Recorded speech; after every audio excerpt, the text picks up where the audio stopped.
Sí, aquel que está observando la diapositiva. Sí, tú, amiguito, aquel que ya le dio play a, al archivo.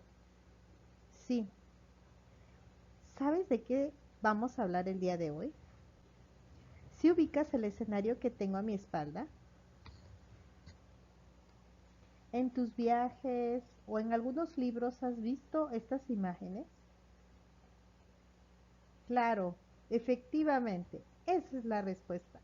Hoy vamos a trabajar el México independiente. Bueno, vamos a iniciar con algo interesante. Efectivamente, de eso vamos a hablar, de la censura que han tenido los periódicos a partir de esta época.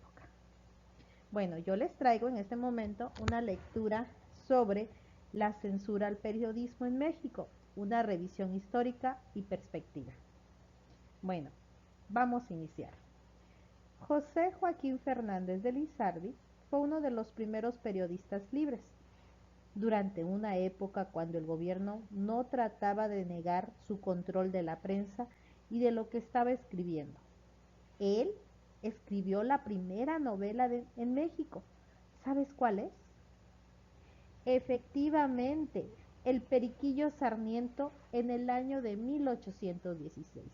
Muy bien, vamos con todo. Desde los antiguos corantes ingleses y marinazadas francesas hasta nuestros días actuales, la evolución del periodismo en nuestros días no ha sido fácil, ya que desde sus propios inicios la lucha política a favor del cambio ha sido uno de los principales rasgos característicos, fenómeno a que se ve con claridad desde el momento mismo de la aparición de uno de los primeros periódicos, el Diario de México, en el año de 1805, en el cual, si bien sus primeras participaciones fueron de tendencia gobernista y sus materiales de naturaleza noticiosa, pero también doctrinal.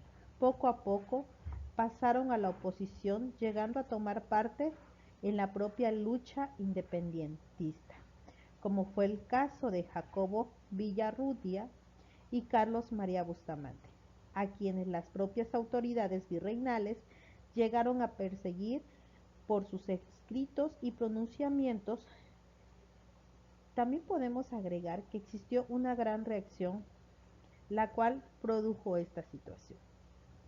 Vamos a ver que también vamos a establecer la fundación de la Gaceta del Gobierno de México, que establecida por un grupo de conservadores tendió a defender los intereses de la monarquía, sustituyendo en este caso en vocero de los intereses peninsulares. Muy bien, jóvenes, ya hemos leído dos párrafos de nuestra lectura. En estos dos párrafos podemos destacar realmente cosas muy interesantes.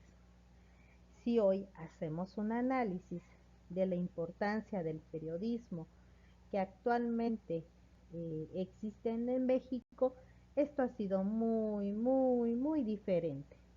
Y si a esto le sumas la libre expresión que nos dan las redes sociales, nos vamos a dar cuenta que hoy gozamos de una libertad inigualable. Pero bueno, vamos a continuar con nuestra lectura. Estamos en nuestro párrafo número 3. La efervescencia periodística cobró auge a partir de entonces y surgen notables órganos periodísticos, como el Despertador Americano, el cual fue editado por Miguel Hidalgo y Costilla en la ciudad de Guadalajara en el año de 1811. También vamos a encontrar el Ilustrador Nacional y el Ilustrador Americano, elaborados con tipos de madera en Zitácuaro, por Morelos, al igual que el Correo Americano del Sur en Oaxaca.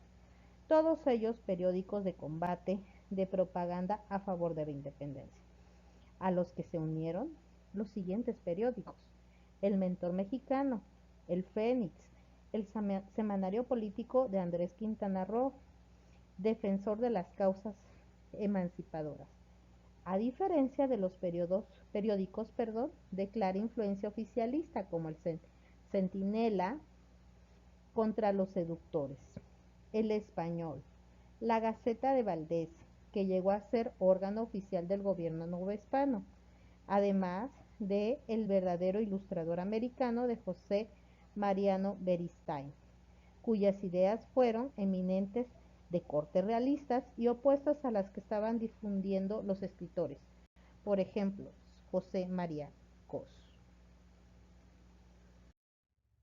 Muy bien, jóvenes, ya estamos trabajando nuestro cuarto párrafo.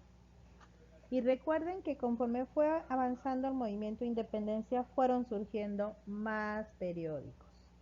Bueno, para el año de 1821 surge el periódico de las Tres Garantías, cuya finalidad proselitista era manifiesta, lo mismo que el Mexicano Independentista, editado en Iguala, con material llevado de Puebla. En este caso, ¿sabes dónde queda la ciudad de Iguala? ¿Sabes por qué la ciudad de Iguala es importante? Muy bien. Efectivamente, esas son las respuestas que son correctas. Muy bien. Bueno, vamos a continuar. A partir de entonces y ante la consumación del movimiento de independencia, prácticamente desaparecieron los medios que defendían la causa realista en México, quedando orientada la actividad periodística hacia los nuevos problemas que la lucha emancipadora llevaba consigo. Periódicos como el Diario Liberal de 1823, la Gaceta Imperial de México y más tarde el Águila Mexicana se convirtieron en los conductos del nuevo gobierno al poder. En este caso, ¿quién cree que quién en ese momento era quien tenía el poder? Efectivamente, los iturbidistas. También vamos a ver que esto contrastaba con otros órganos como el Sol, de afiliación masónica, y la Abeja. ¿De dónde crees que era este periódico? Efectivamente, esa es la respuesta, de Chilpancingo. Muy bien. Este periódico era de Chilpancingo y tenía una tendencia republicana. Sin embargo, con la caída del régimen imperial, las luchas ahora entre centralistas y federalistas promovieron una febril actividad periodística y editorial en general, destacando efectivamente estos periódicos que me acabas de mencionar.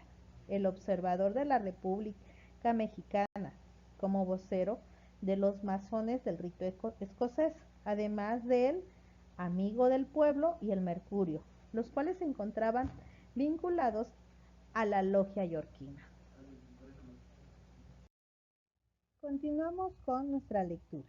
Años más tarde, la lucha política en contra del presidente en turno, Anastasio de Bustamante, quedó de manifiesto en el periódico El Fénix, entre cuyos colaboradores figuraron los federalistas Vicente Rocafuerte, Andrés Quintana Roo, Mariano Riva Palacio, Manuel Crescencio Rejón y Juan Rodríguez Puebla, en contraposición de los que apoyaban la postura gobernista, acaudillados por el ministro Lucas Alamán, y cuyo órgano fue el periódico El Registro Oficial.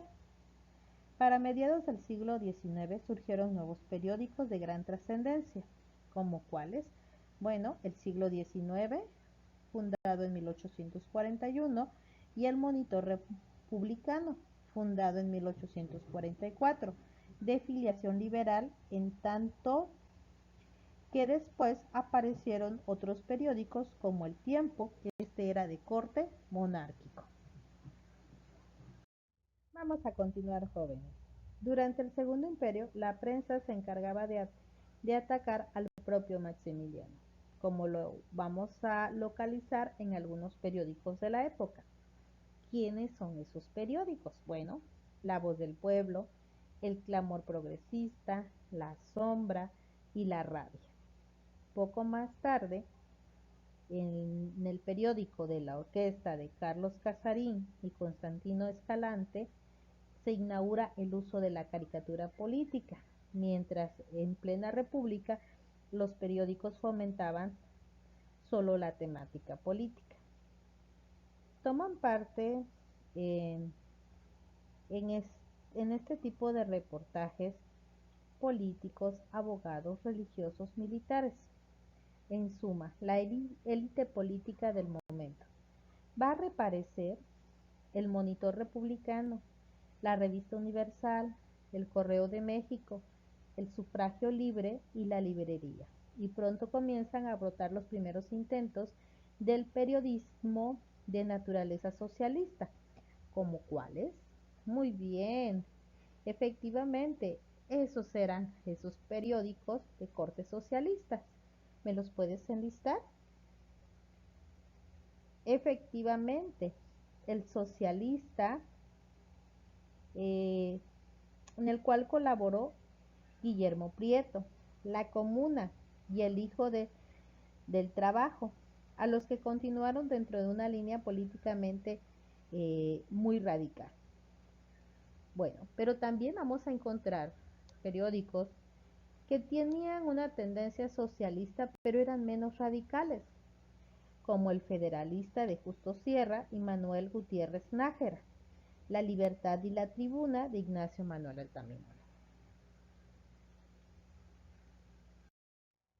El periodismo que heredó Porfirio Díaz de Benito Juárez y de Sebastián Lerdo de Tejada es un periodismo de oposición permanente que termina por desencadenar un profundo encono entre los ideólogos de la prensa.